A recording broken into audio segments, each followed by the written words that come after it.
Hey friends, it's Ian Khan here at Health 2025. I've got with me Erwin Estigarribia from Headlamp, and let's hear about the future of psychiatry, what's happening with mental health, and what are they innovating that's so interesting. Welcome to the Futurist. Thank you. Thanks for having me. Excellent. Tell us about your solution and how are you helping solve a crisis? Yeah, great. It's a terrific question. We're really passionate about what we're working on. We have an agentic solution or an AI-based solution that essentially removes years of frustration for both patients, clinicians, and researchers that are trying to bring new targeted therapies into the space. So one fact that most people are not aware in psychiatry is that the bulk of the drugs used in this space were all approved pre-1985. Really? So these are vintage level therapies. Wow. And so there's a lot of room, there's a big opportunity here to really make an impact to lives that matter, that we're all connected with, and to make clinicians more successful in their treatment. What is the reason there hasn't been new drug development or as aggressive drug development? That's a terrific question. So I've spent 25 years in oncology and cardiology, and we've really reaped the benefits of being able to use advanced imaging to look at tumors, liquid biopsies, whole genome sequencing of tumor types, and matching those to therapies. Unfortunately, the organ of interest that we're studying, which is the brain, is firewalled from the rest of the organism, the rest of the body. And so I can't take a picture of depression or anxiety. And so that limits my ability to measure somebody's current state or future state. Yeah. And I can't measure it in the blood reliably. And so we rely on large, longitudinal, multimodal behavioral data to help make the decisions and elucidate what is happening with patients. So how are you doing what you guys do? Do you measure brain waves or MRI scans? Like, help us understand like what's going on in the process. Yeah, short answer is everything and anything. Okay. Because it is a big problem.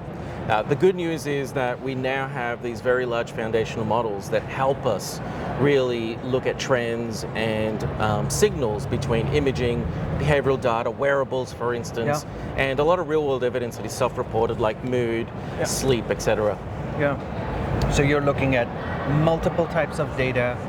They're fed into an AI system that has been pre-programmed, which we call, what is the word here?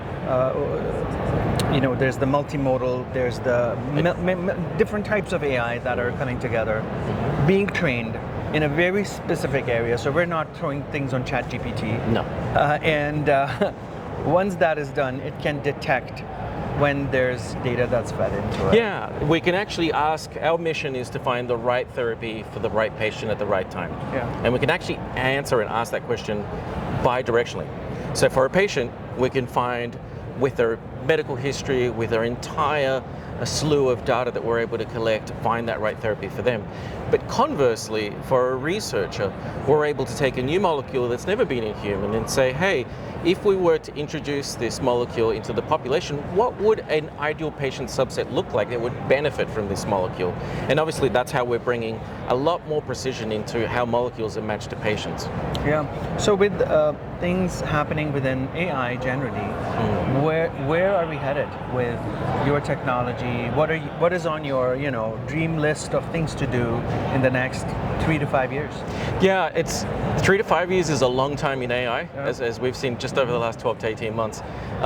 So we're seeing great advancements, not only in therapy selection, which is what we're ultimately able to elucidate, but also an unintended consequence of being able to do that is really to get a handle on cost. And so health insurance companies are really struggling with who should get what therapy and where do we get the best bang for our buck. And so that's one of the things that we're seeing in the next 12 months really come ahead into the market. Excellent. I wanted to ask you about access to technologies such as yours, right? Is it now easier for patients to access these because the costs were high before, they're dropping? So that's kind of one angle that I want to explore generally. Yeah, we think about that a lot at Headlamp. Part of it is because we have this very distributed model. Essentially, we can ask this question on a handheld device.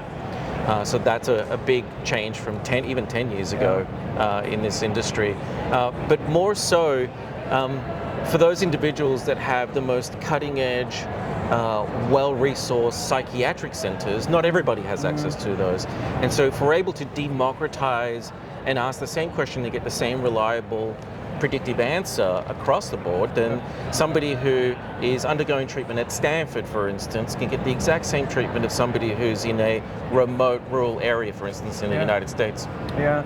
What about technology moving too fast? For example, within AI, a lot is happening. Every month something is doubling or tripling or quadrupling, right? So that's happening. In the meanwhile, you as an innovative company are creating a solution, and many others are creating these solutions. That takes time to build, 6 months to a year to what have you, and then there's adoption that needs to happen. So let's say it took you 2 years to do that, right? And in the meanwhile, you've had like 10 different new versions of some AI thing come out. How are you balancing selling the solution to your customers and then still keeping on pace with developments in AI? Because by the time you've sold it, things have been old. Like, I am finding it hard to understand like what's going on. Yeah, I think healthcare has different thresholds for risk because there's a real human and their well-being is on the other side of that spectrum. The early bird catches the worm, but the second mouse always gets the cheese, which is one of my favorite sayings. And what that really means is that we would rather stay a little bit behind the bleeding edge. We would like to be cutting edge, but not necessarily inherit some of the unknown risks of adopting either new models. But we're always putting the patient in the center. All of our AI technology is really based on human in the loop, which means we don't have, for instance, a chatbot that is allowed to interact with the patient loosely. We have some very, very stringent guardrails around that. Excellent. What kind of level plane can we create? There's a lot of ups and downs within the healthcare industry. Many communities are served well, many are not. We're not doing a great job generally as humanity in saying everybody's healthy. They're not. And even in developed countries, whether it's the US, whether it's Europe, Canada, what have you, there are pockets with no care, right? Does this change how people get care? Like, can you just be out there in the field? Yeah, I think it does. I'm a global citizen. I was born in Latin America, grew up and was educated in Australia, and I've been based in the US for the last 25 years. And so I personally have a selfish interest in making sure that the solutions work worldwide. You could almost go anywhere in the world and find somebody with a cell phone. And so I think that's been a big game changer in healthcare and accessibility. But I also think that there are geographical barriers that we can essentially service. For instance, suicide rates in Australia, Singapore, Japan have very different phenotypes. But I think the underlying problem there is access and being able to feel confident with your journey and your mental health. Yeah, totally. I spoke with a lot of people here on mental health, on being able to diagnose it, and so on and so forth. What do the next 2 to 3 years look like for you, as a company? What are your goals? Like, what do you want to achieve in terms of, just goals? Yeah, I think we want to see a world where we saw a real pivotal change, for instance, in oncology, where 10 years ago, if somebody was diagnosed with breast cancer or prostate cancer, everybody got the same treatment. Yeah. We know a lot better now. The outcomes have changed. Costs have gone down relative to outcomes. In the next 2 to 3 years, we hope to see some therapies that Headlamp was really a key partner in bringing those to market, where the label matched the types of patients and we had better success. Excellent. Well, I love what you guys do, and you're on the path of carving something through that mountain, and we wish you all the best in doing what you do. And tell us where we can find you, and maybe we can get our viewers to. Sure, we're on the web at headlamp.com, so it's pretty straightforward. We're very active on social media or in LinkedIn, and we're incredibly collaborative. So if you want access to data that you don't have, or you're looking for something in this space, we're part of the DIME consortium, and we're very much involved with cutting-edge academics such as Stanford and other universities, and so would really encourage people to reach out. Super. Well, thank you so much, Erwin. Wonderful. Such a pleasure meeting you, and take care. Thank you. All right.